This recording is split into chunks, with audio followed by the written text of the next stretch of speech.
pertama tadi perkenalan kami tentang Biro PBJ. Jadi saya sedikit cerita tentang Biro PBJ. Jadi untuk Biro PBJ sendiri itu dibentuk tentunya adalah sebagai amanat dari peraturan presiden ya. Dalam hal ini memang kemudian dikuatkan lagi oleh peraturan lembaga LKPP untuk pembentukan unit kerja pengadaan barang dan jasa. Jadi bulan Maret kita establis, tetapi dari sisi regulasi memang kita diatur oleh Permenkes nomor 5 tahun 2022. Jadi memang sekali lagi kami biro baru, jadi masih dalam taraf kita membangun fondasi yang kuat untuk nantinya kami bisa melaksanakan fungsi pengadaan barang dan jasa yang transparan dan akuntabel. Jadi nanti kami juga mohon sharing sessionnya dari teman-teman yang lain yang mungkin secara umur pengalaman sudah lebih advance dari kami di Biro PBJ Kementerian Kesehatan. Nah, Bapak Ibu sekalian, terkait dengan tugas dan fungsi, tentunya ini akan sama saya lihat ya dari seluruh KL, seluruh lembaga, seluruh Pemda, fungsi tugas dan fungsi Biro PBJ sudah diatur sedemikian rupa. Jadi memang paling tidak ada 6 hal yang menjadi fungsi kita bersama, tugas fungsi kita bersama. Jadi hanya reminder saja, sekali lagi tidak bermaksud menggurui atau apapun. Jadi kalau berdasarkan Permenkes kami nomor 5, kami memberi mencantumkan 6 fungsi tugas dan fungsi dari PBJ. Itu ada pengelolaan pengadaan barang jasa tentunya, kemudian kami juga melaksanakan LPSE-nya, dan tentunya pembinaan sumber daya manusia dan kelembagaannya juga menjadi tanggung jawab kami di Biro. Dan yang keempat adalah melakukan pendampingan, konsultasi maupun bimbingan teknis, sehingga kami tidak hanya melakukan istilahnya pelaksanaan pengadaannya saja, tetapi kami mempunyai tanggung jawab memberikan pendampingan. Tentunya pemantauan evaluasi dan pelaporan menjadi salah satu tupoksi kami, dan ini akan menjadi salah satu senjata bagi kami, bagi kita semua untuk melakukan perbaikan ke depannya. Dan terakhir tentunya urusan administrasi biro juga menjadi salah satu tugas fungsi yang harus dilaksanakan di Biro Pengadaan Barang dan Jasa.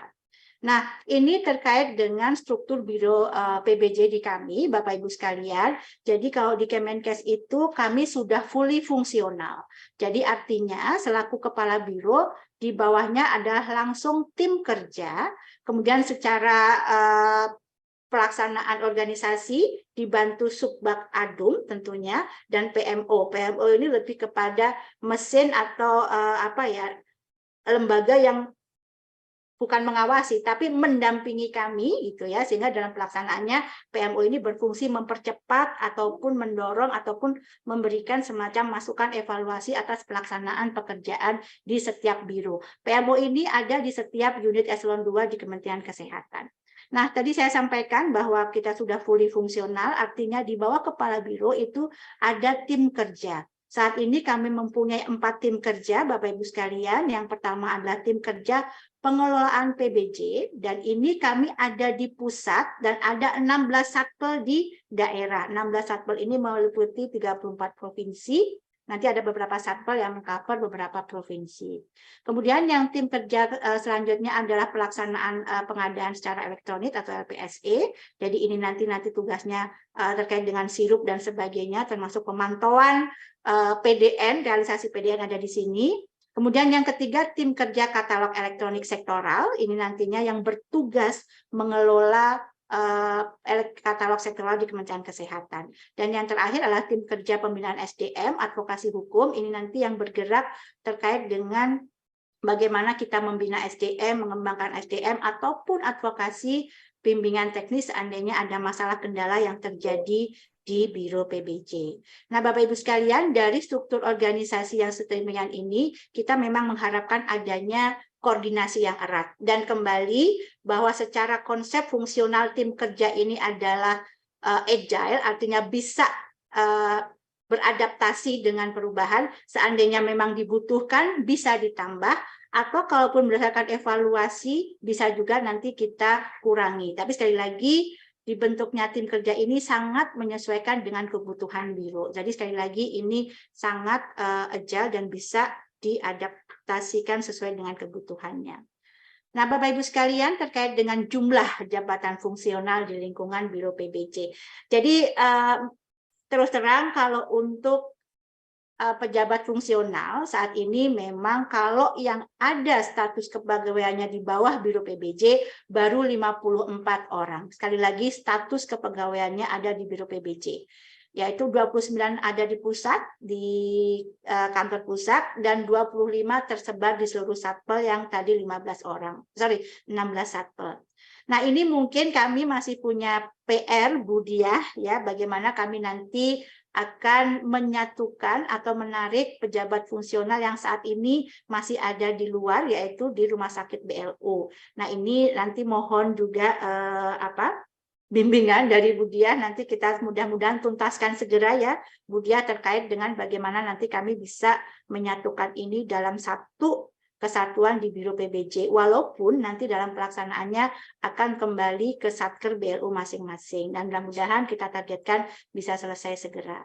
Nah, ini adalah sebaran dari jumlah pejabat fungsional. Jadi kalau dilihat jumlahnya sedikit sekali ya, kalau dengan rumah sakit BLU itu mungkin sekitar 100-an lah, baru 100-an. Artinya memang kami masih kekurangan pejabat fungsional. Dan ini menjadi tantangan besar buat kami bagaimana menarik orang gitu ya, menarik teman-teman yang lain supaya dia mau gitu ya dengan sukarela mendaftarkan diri untuk menjadi pejabat fungsional PBJ, karena bagaimanapun terus terang untuk JF PBJ ini agak kurang menarik dalam arti resikonya besar, tapi di sisi lain memang tanggung jawabnya besar, sehingga pada saat kami melakukan rekrutmen untuk jabatan fungsional ini kami sangat berhati-hati, di mana tentunya Itjen sebagai screening pertama kita, karena sekali lagi kalau kita bicara pejabat fungsional PBJ itu tidak hanya kemampuan yang kita utamakan,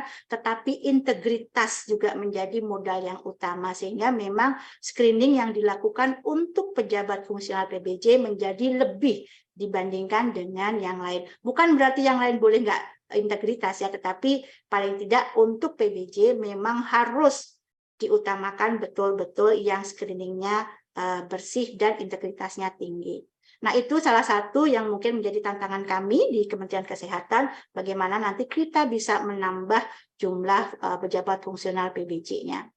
Nah, ini Bapak Ibu sekalian, bagaimana kami memanage tadi ya yang disampaikan oleh Bu Diah, bagaimana kami memanage pelaksanaan pengadaan barang jasa di PBJ, di Kemenkes, dengan tadi posisi ada di pusat dan di daerah. Tetapi sekali lagi ini kami hanya untuk non-BLU ya. Jadi yang saya sampaikan di sini adalah non-BLU rumah sakit, karena untuk rumah sakit BLU secara pelaksanaan pengadaan mereka mandiri, tetapi secara kebijakan mereka tetap mengikuti kebijakan yang ada di Kementerian Kesehatan.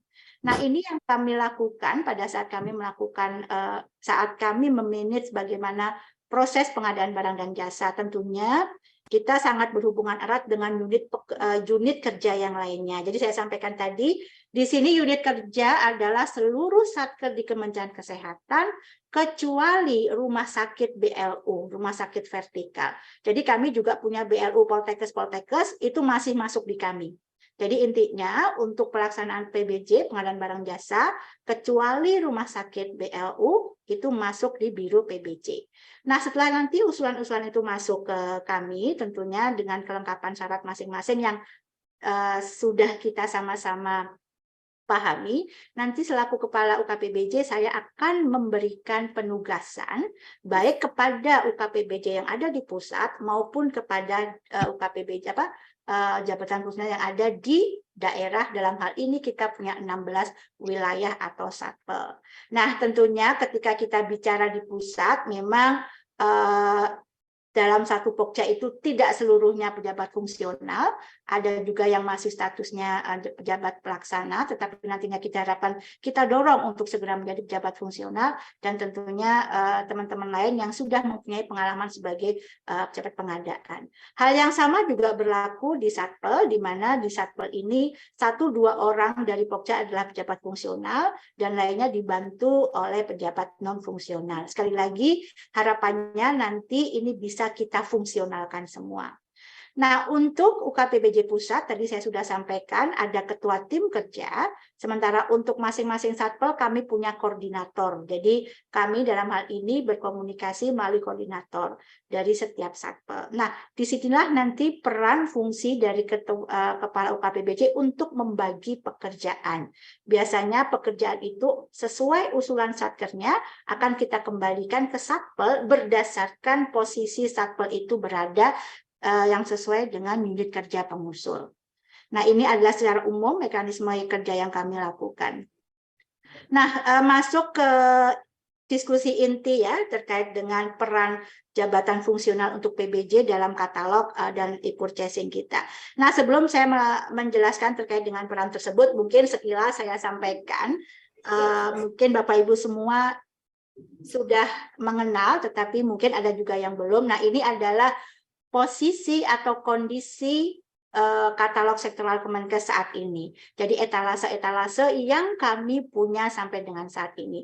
Tadi disampaikan oleh Bu Diah bahwa kami mendapatkan limpahan tanggung jawab, yaitu yang dulunya ada dikelola oleh LKPP, katalog nasional, sudah dilimpahkan ke kami di Februari tahun 2022. Pada saat itu kami mendapatkan limpahan etalase 4 etalase, dan sampai dengan saat ini sudah berkembang menjadi 19 etalase, dan tentunya ini kami menyesuaikan kebutuhan internal dari Kementerian Kesehatan.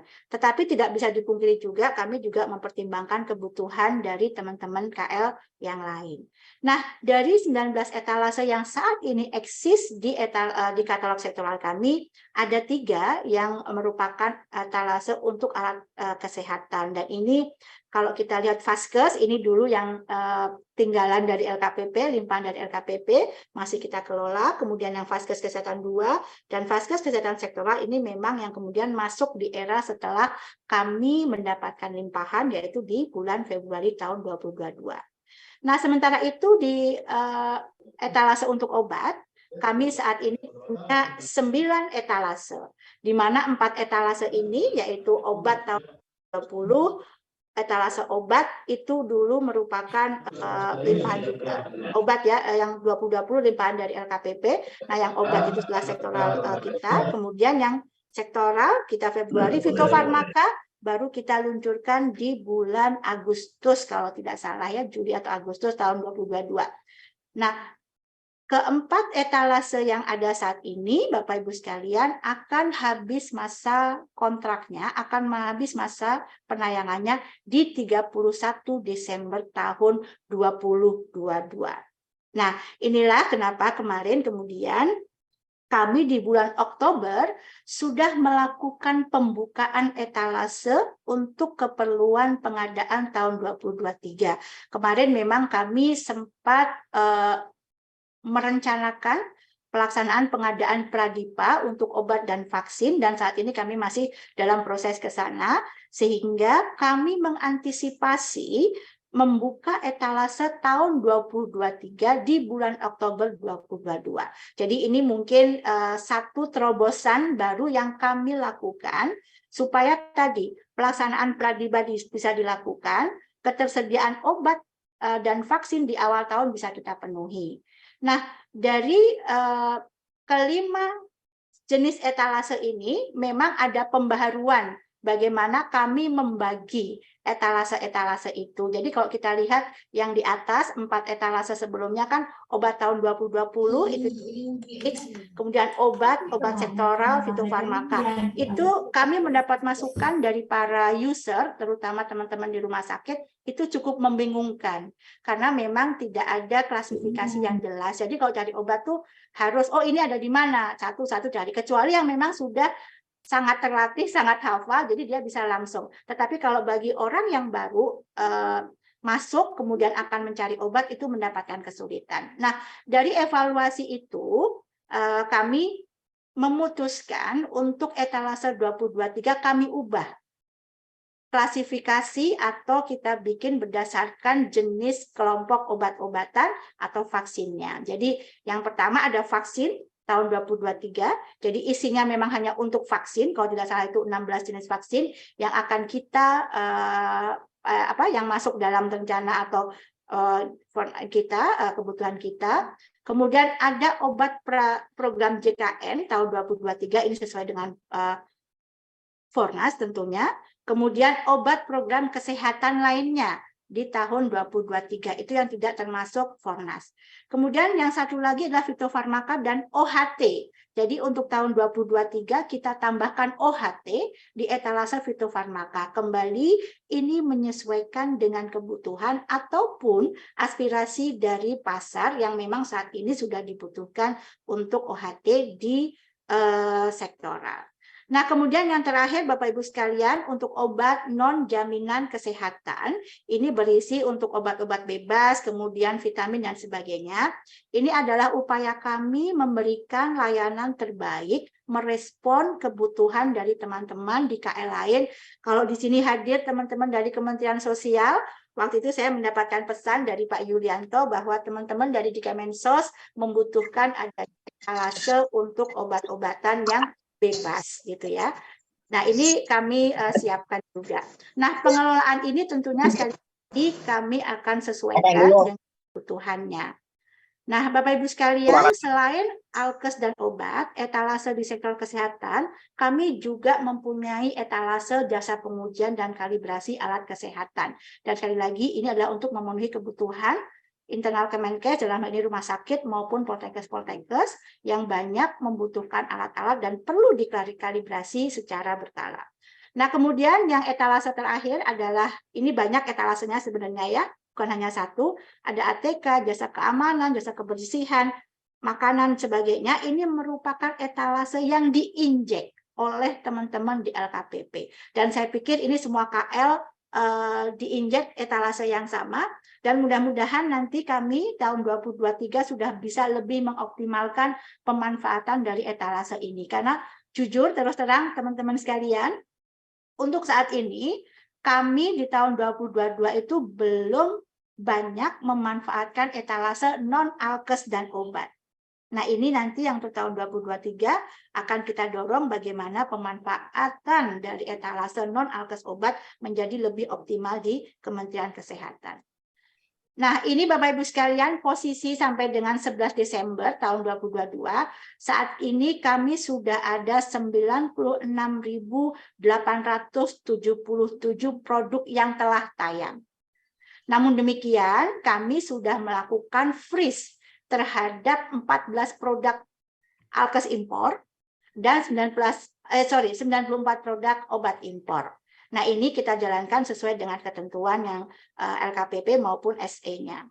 Nah, satu lagi nanti mungkin ini yang Bapak Ibu sekalian belum terlalu aware, kami di Kementerian Kesehatan mempunyai kebijakan melakukan karantina atau freeze sementara terhadap produk-produk alkes yang baru tayang. Ya, nanti akan saya sampaikan di sesi atau di slide selanjutnya.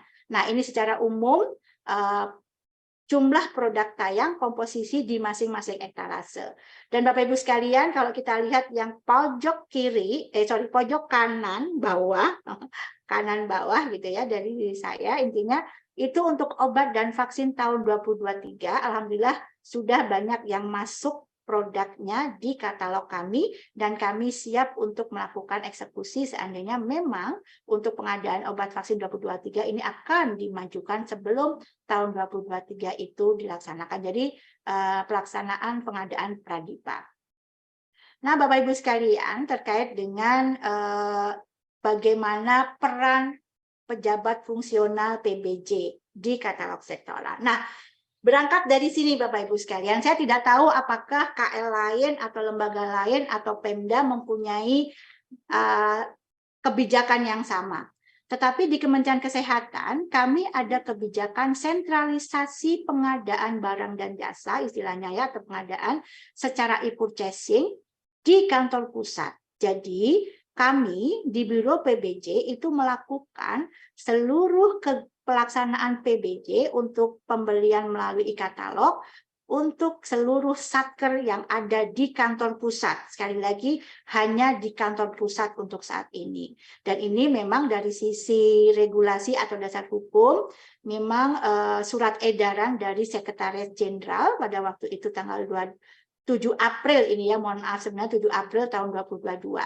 Di mana memang di surat edaran itu disebutkan bahwa untuk pelaksanaan pengadaan barang dan jasa secara e-purchasing di kantor pusat itu dilakukan di Biro Pengadaan Barang dan Jasa.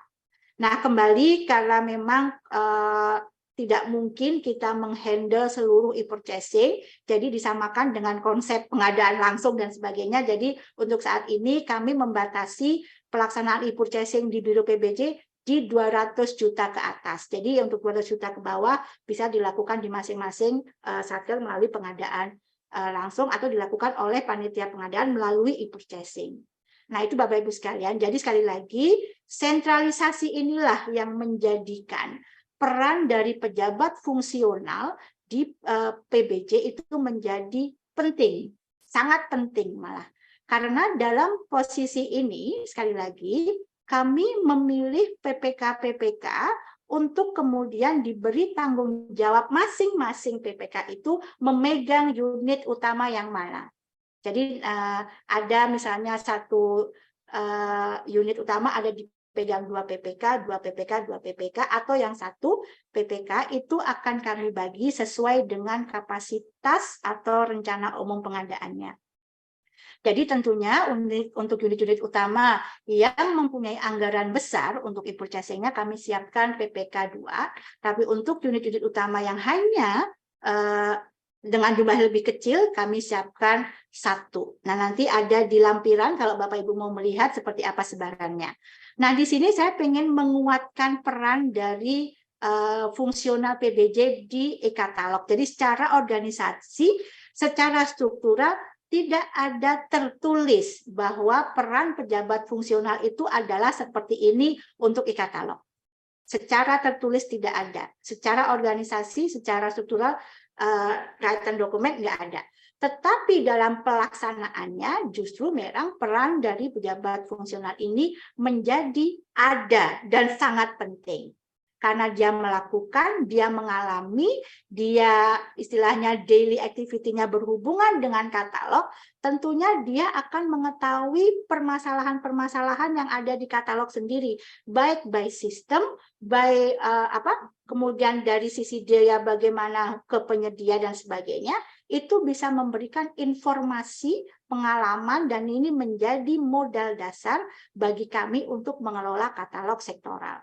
Jadi kalau kami boleh menyebutkan peran pejabat fungsional dalam hal ini adalah sebagai evaluator.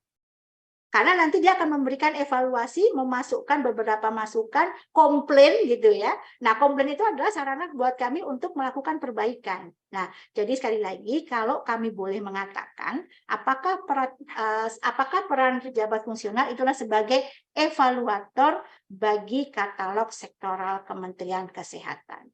Nah, Bapak Ibu sekalian, tentunya peran sebagai evaluator ini harus inline atau tentunya kita sandingkan dengan peran kita selaku pengelola katalog sektoral, dan itu sudah diatur dalam keputusan Kepala LKPP 122. Jadi dalam hal ini sebagai pelaku, sebagai evaluator, PPK dalam hal ini pejabat fungsional berkoordinasi dengan tim kami, yaitu tim kerja e-katalog yang memang mempunyai peran tanggung jawab untuk mengelola katalog sektoral.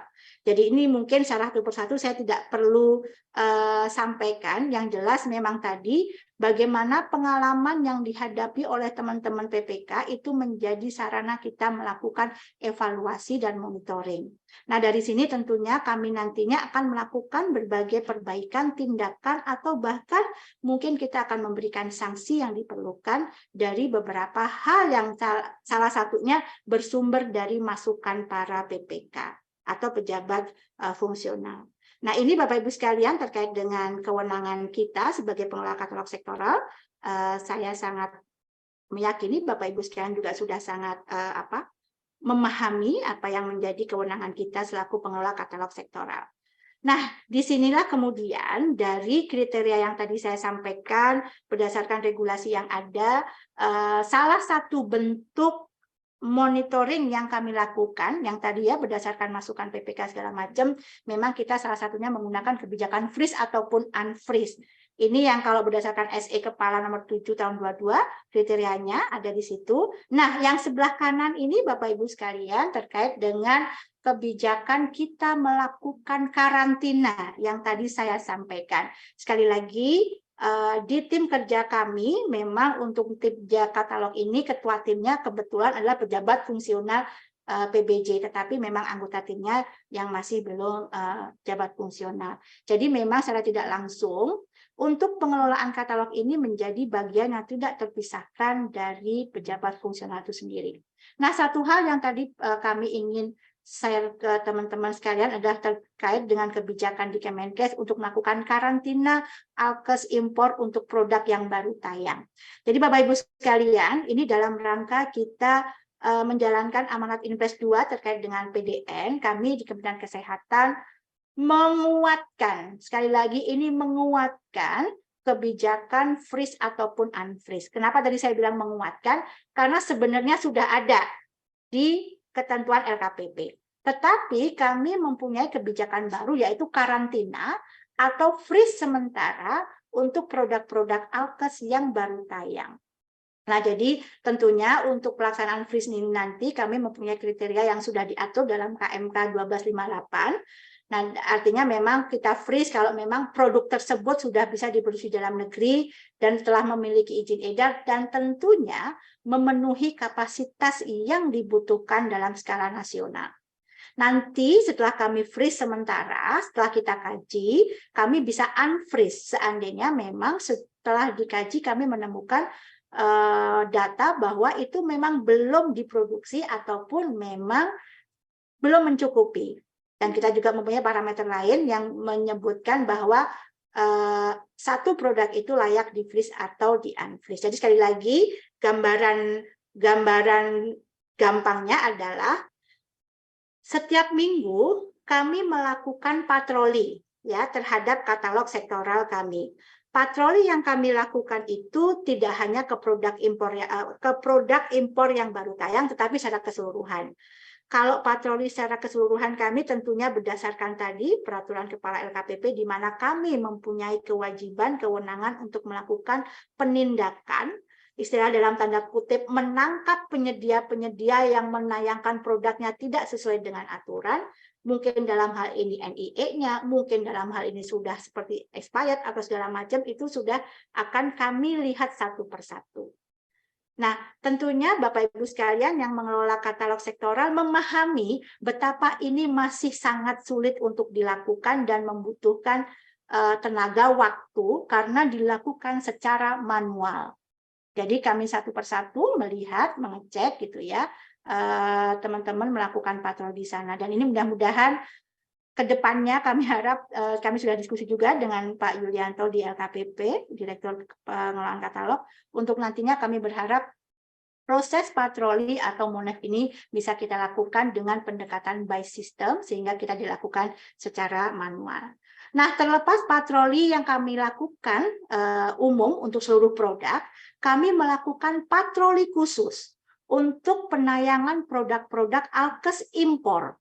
Jadi sekali lagi, untuk produk-produk alkes impor akan kami kumpulkan dalam waktu seminggu gitu ya, akan kita freeze begitu dia masuk, dia impor, kami freeze langsung gitu ya. Kami freeze langsung, kemudian di hari Jumat gitu ya, setiap satu minggu kami akan menyampaikan hasil inventarisasi produk-produk alkes impor yang kami freeze dan itu produk baru tayang. Kami sampaikan kepada tim substitusi. Jadi kami berdasarkan KMK yang tadi saya sampaikan, di Kementerian Kesehatan mempunyai tim substitusi yang isinya adalah seluruh unit eselon 1 terkait dengan kebijakan alkes. Dan tentunya sebagai PIC ada di Direktorat Farmalkes Prodis Alkes.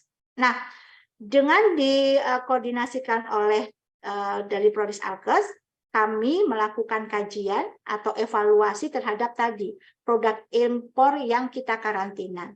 Jadi berdasarkan beberapa kriteria yang tadi kita sebutkan, nanti akan dilihat apakah produk impor itu sudah ada substitusinya, sudah cukup atau belum. Nah, berdasarkan hasil kajian itu nanti dari kami menyampaikan permintaan ke tim substitusi, ke Prodis Alkes. Dari sana kemudian seminggu kemudian memberikan jawaban atau rekomendasi kepada Biro PBJ untuk produk-produk tertentu yang bisa di-unfreeze atau tetap dibekukan, dalam hal ini tetap di-freeze. Jadi Bapak Ibu sekalian, ini yang kemudian secara proses kita lakukan sesuai dengan tahapan yang sudah diatur dalam Perka LKPP, di mana kami nanti kemudian menerbitkan dokumen penetapan, kemudian langsung kita lakukan freeze atau unfreeze sesuai dengan rekomendasi dari tim substitusi. Jadi Bapak Ibu sekalian, saya tidak tahu apakah kebijakan yang sama diberlakukan teman-teman yang lain yang mengelola katalog, yang kemungkinan ada Alkes juga di sana, tapi mudah-mudahan tidak banyak ya, karena kami berharapnya Alkes nanti kami bisa maintain di sektor kesehatan saja gitu ya. Nah, jadi intinya dengan berbagai monitoring evaluasi yang sangat ketat yang kami lakukan tiap minggu, kami berharap produk-produk Alkes maupun obat yang tayang di katalog sektor kesehatan itu terjamin kualitasnya, keamanannya. Karena sekali lagi, kalau kita bicara obat yang langsung berhubungan dengan manusia gitu ya, istilahnya dengan nyawa, kami sangat concern terkait dengan itu. Sehingga Bapak Ibu sekalian mungkin sudah mengetahui juga bagaimana kami dari Kementerian Kesehatan waktu itu memohon kepada LKPP dan teman-teman KL Pemda yang lainnya supaya diberikan ruang kepada kami di Kementerian Kesehatan untuk mengelola obat, sehingga kami mengajukan supaya produk-produk obat itu hanya ditayangkan di Kementerian Kesehatan. Karena tadi Bapak Ibu sebagai salah satu bentuk dari dan tanggung jawab kami di Kementerian Kesehatan untuk memastikan bahwa produk obat yang tayang itu aman sesuai dengan regulasinya yang ditetapkan oleh pemerintah. Jadi sekali lagi itu tujuan kami mengapa pada saat itu kami mengajukan itu. Jadi tidak ada maksud lain bagaimana kemudian kami ingin memonopoli, tidak, tetapi sebagai salah satu bentuk tanggung jawab Kementerian Kesehatan untuk menjalankan fungsi tadi ya, menyediakan obat-obatan ataupun vaksin yang memang aman gitu ya dan layak untuk dikonsumsi. Nah, ini yang Alkes juga Bapak Ibu sekalian, kalau boleh jujur juga kami banyak menemukan penyelewengan, pelanggaran pada saat menayangkan produk-produk Alkes. Jadi saya sekali lagi nanti juga mohon masukan juga apakah yang saat ini teman-teman di katalog sektoralnya ataupun lokalnya ada produk tayang Alkes, apakah melakukan monitoring serupa gitu ya, mudah-mudahan juga dilakukan secara ketat, karena kembali kami banyak menemukan adanya penyelewengan, contohnya NIE saja dipalsukan gitu ya, jadi itu sangat-sangat fatal, sehingga begitu kami menemukan hal seperti itu langsung kita take down. Kalau kemudian dia penayangannya itu hanya tidak memenuhi syarat kualifikasi dan sebagainya, kami akan kirim surat peringatan agar dia supaya segera membenahi, segera menyampaikan apa-apa dokumentasi yang kurang. Sekali, dua kali kami kasih surat peringatan tidak disampaikan ke kami atau tidak dilakukan revisi, maka kami bisa take down. Gitu ya. Jadi sekali lagi kriteria pencantuman penurunan ini kami juga lakukan. Jadi tools ini juga menjadi salah satu tools kami untuk mengelola katalog sektoral, karena bagaimanapun kita harus cermat, teliti untuk melihat seluruh produk-produk yang tayang di katalog sektoral. Jadi sekali lagi, kalau ditanyakan peran fungsi yang mana yang paling berat untuk mengelola katalog sektoral adalah fungsi melakukan evaluasi dan monitoring, termasuk tadi patroli.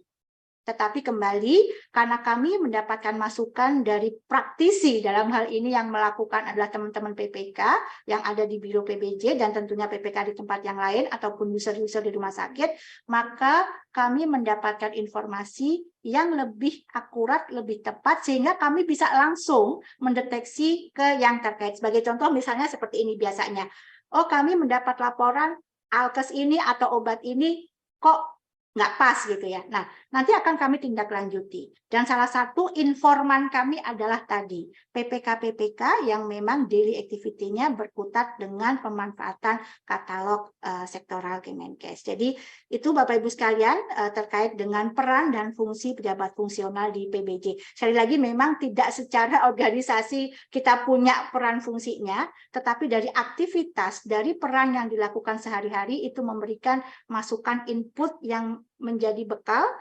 kami dalam mengelola katalog sektoral. Nah, ini terkait dengan pembinaan, tentunya satu hal yang mohon izin kalau Budiah masih ada atau nanti bisa disampaikan kepada Budiah. Untuk saat ini memang kalau kami lihat komposisi di internal Kementerian Kesehatan yang pejabat fungsionalnya masih sangat terbatas, maka untuk tim kerja katalog elektronik kami belum menempatkan pejabat fungsional PBJ-nya.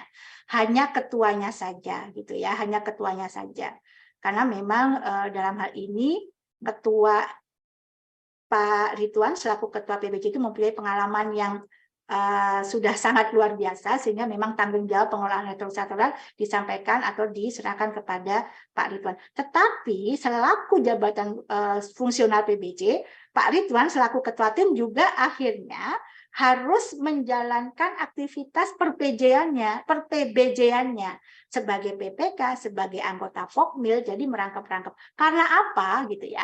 Kalau tidak merangkap seperti itu, selaku pejabat fungsional PBJ, Pak Ketua tim kami dalam hal ini tidak akan mendapatkan angka kredit kalau hanya mengelola katalog elektronik saja. Karena apa? Pekerjaan mengelola katalog sektoral itu tidak menjadi komponen yang bisa dihitung angka kreditnya sebagai pejabat fungsional PBJ. Jadi ini mungkin menjadi concern kita semua, mungkin juga masukan kepada LKPP, bagaimana harusnya peran pejabat fungsional di dalam e-katalog elektronik seandainya memang dia mendapatkan penugasan dari institusi untuk mengelola itu secara formal, itu bisa juga dikreditkan angka kreditnya. Jadi sekali lagi pekerjaannya tidak mudah. Bagaimana dia harus mengelola secara keseluruhan dan itu membutuhkan tenaga, pikiran, dan tentunya inovasi yang harusnya diberi angka kredit. Nah, tapi sampai dengan saat ini itu belum masuk menjadi komponen perhitungan angka kredit. Jadi mudah-mudahan dengan pertemuan ini nanti dari Budiah bisa memberikan kebijakan atau seperti apa yang nantinya memang kembali pengelolaan katalog sektoral itu menjadi bagian tidak terpisahkan dengan fungsi dari pejabat fungsional PBJ. Nah, bagaimana kami melakukan pembinaan? Tentunya sekali lagi nanti kami juga berharap dalam sharing session ini kami mendapatkan masukan dari teman-teman yang lain yang sudah lebih lama mempunyai biro PBJ di kementerian atau di Pemda masing-masing. Nah, tentunya selaku pembina dalam hal ini melakukan pembinaan, salah satu tolok ukur yang kami lakukan adalah berdasarkan penilaian angka kredit. Nah, berdasarkan penilaian angka kredit itu kan akan ada beberapa komponen-komponen yang akan kita evaluasi, di komponen mana si pejabat atau pegawai yang bersangkutan mendapatkan nilai yang kurang. Disitulah yang kemudian akan kita push atau akan kita tingkatkan, kita perbaiki. Jadi sekali lagi, penilaian angka kredit ini tidak hanya digunakan untuk naik pangkat, tetapi juga digunakan sebagai salah satu tools melakukan perbaikan kepada SDM yang bersangkutan. Gitu ya. Karena kalau kita lihat nilainya kurang di situ, artinya kita perlu push di sana. Nah, bagaimana kita melakukan push atau peningkatan kapasitas yang bersangkutan? Tentunya melalui pelatihan ataupun workshop-workshop yang memang dilakukan dan disediakan tidak hanya di internal Kementerian Kesehatan, tapi dalam hal ini LKPP juga banyak memberikan fasilitas pelatihan-pelatihan. Dan ini kami manfaatkan secara maksimal. Nah, sekali lagi karena kami Biro Baru, kami kemarin dengan teman-teman BPPK Ciloto dalam hal ini yang sebagai lembaga pendidikan di Kementerian Kesehatan, kami sudah melakukan kerjasama dalam hal ini, kami sudah memetakan, menginventarisir substansi-substansi apa saja yang menjadi kelemahan atau masih perlu ditingkatkan. Sehingga substansi itu kami propose kepada teman-teman BBPK untuk dijadikan materi pelatihan selanjutnya. Jadi sekali lagi, ketika kita tahu ada yang kurang di sebelah mananya, itu yang kita usulkan kepada BBPK untuk dilakukan pelatihan. Boleh secara katakanlah open, artinya dibuka untuk seluruhnya, atau memang khusus untuk Biro PBC. Itu kami sudah mempunyai program seperti itu. Jadi kembali, pelatihan ini tidak hanya memenuhi angka kredit mengumpulkan sertifikat, tetapi kami harapkan pelatihan ini memang betul-betul disesuaikan dengan kebutuhan masing-masing SDM. Jadi inventarisir substansi-substansi kami lakukan sejak awal. Dan mudah-mudahan nanti bisa kita implementasikan tahun ini. Nah, tentunya untuk pembinaan, monitoring, evaluasi kami lakukan secara berkala, terutama untuk teman-teman di Satpel daerah. Jadi Bapak Ibu sekalian, kebayang ya, kita punya 34 provinsi, kami hanya punya 16 Satpel, artinya satu Satpel itu ada yang melingkupi 3-4 provinsi, terutama yang di daerah bagian Indonesia bagian timur. Jadi memang kita benar-benar mengandalkan teknologi. Dan sekali lagi, bagaimana dalam satu Satpel itu bekerja, kemudian melakukan pekerjaan secara bersama-sama, itu juga dilakukan secara teknologi, dalam ini virtual atau daring, itu menjadi tool utama kita. Tetapi secara rutin memang kami melakukan rapat koordinasi ya dengan teman-teman Satpel, kita tanya progresnya seperti apa, permasalahannya seperti apa. Jadi sedapat mungkin permasalahan-permasalahan yang ada di daerah itu bisa kita selesaikan bersama. Jadi tidak ada batas di pusat ataupun di daerah. Dan sekali lagi ini adalah tantangan selanjutnya, bagaimana nanti kita bisa melakukan koordinasi secara cepat, gitu ya, secara cepat dan dengan tepat menyelesaikan permasalahan-permasalahan yang terjadi di daerah. Nah, itu yang salah satunya adalah melalui rapat koordinasi. Dalam hal ini memang kemarin semasa COVID memang agak terbatas kita melakukan kunjungan-kunjungan secara langsung, dan kami juga berpikir bahwa tidak harus gitu ya koordinasi dilakukan secara luring. Tetapi bagaimanapun sesekali memang kami butuh nanti bisa melihat kondisi koordinasi dengan teman-teman secara luring di masing-masing Satpel. Nah, salah satu hal yang kemudian menjadi tool kami untuk melakukan pembinaan tentunya adalah law enforcement. Law enforcement saya pikir ini berlaku untuk semua. Dalam hal ini, kalau kami melihat adanya penyelewengan, dalam hal ini kita sebut keluar dari jalur, kami tidak segan-segan memberikan hukuman berat, gitu ya, sebagai shock terapi. Jadi tidak hanya peringatan 1-2, tapi begitu sudah masuk pelanggaran integritas, itu sudah langsung kami off-kan dari jabatan fungsional PBC. Jadi sekali lagi, ini hukumannya berat. Ya, kalau kami di Kementerian Kesehatan, tentunya ini kami masih mencoba dalam hal ini melakukan law enforcement secara menyeluruh. Jadi sekali lagi, ini perlu sistem yang kuat.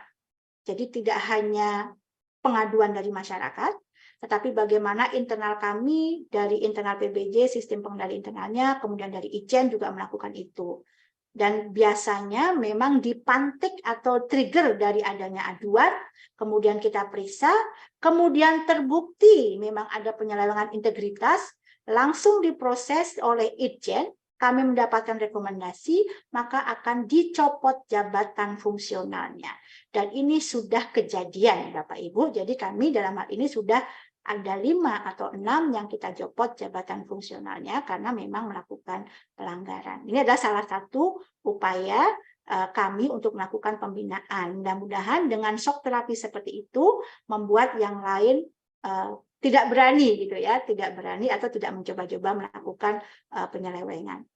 Dan yang terakhir tentunya penerapan SOP ataupun kode etik ini melalui pembinaan, dan saya pikir sekali lagi akan sama di seluruh instansi, di mana SOP itu berlaku sebagai guidance atau acuan pada saat kita melakukan proses pengadaan. Dan sekali lagi, untuk menjaga proses pengadaan memenuhi 7 prinsip-prinsip pengadaan itu, maka SOP harus dijalankan. Tetapi sekali lagi, kami belajar juga dari teman-teman LKPP bahwa SOP ini harusnya dievaluasi, ya, dinamis, artinya once kita mengeluarkan SOP bukan berarti ini benar selamanya, tetapi harus kita evaluasi pelaksanaannya apakah itu dilakukan secara SOP itu bisa dilakukan secara optimal, apakah betul-betul memberikan efisien waktu ataupun efisiensi yang lain ataukah tidak. Sehingga dalam pelaksanaan pun evaluasi SOP perlu dilakukan. Jadi nanti kami kemarin juga sudah komunikasi dengan teman-teman LKPP, walaupun kami baru saja merevisi SOP-nya yang kami baru kemarin Oktober, kami berkomitmen kepada LKPP untuk selalu melakukan evaluasi, sehingga nantinya kalau ada masukan-masukan dari LKPP akan bisa ditampung untuk perbaikan selanjutnya. Dan saat ini memang kalau kita lihat SOP-nya itu sama, kita bagi menjadi 4 sesuai dengan kebutuhannya yang tadi ya. Ada SDM-nya, kemudian ada katalog, LPSE, dan tentunya untuk pengadaan barang dan jasa. Nah, SOP-SOP ini harus dijalankan oleh teman-teman pejabat fungsional. Nah, yang terakhir penerapan kode etik, sekali lagi karena kami biro baru, kami baru kemarin menyelesaikan atau menerbitkan kode etik melalui Permenkes, yang ini ya awalnya adalah Permenkes nomor 8 tahun 2012 itu terkait dengan kode etik PNS di Kementerian Kesehatan. Nah, biro baru terbentuk bulan Maret, kami coba proses, kemudian dengan proses yang berkoordinasi dengan berbagai pihak, kemudian sudah ditetapkan oleh keputusan Sekjen Kementerian Kesehatan di 13 Oktober 2022, di mana saat ini kami mempunyai kode etik yang merupakan pedoman tertulis, ya namanya kode etik ini sebenarnya berisi norma atau etika. Jadi sekali lagi tidak di-state hukuman secara eksplisit, tetapi karena dia norma atau etika, ini yang harus dijalankan oleh kita selaku SDM yang bergerak di PBJ, terutama memang pejabat fungsional yang dalam hal ini menjadi kunci utama pada saat kita melakukan. Nah, itu mungkin Bapak Ibu sekalian yang bisa sampaikan. Sekali lagi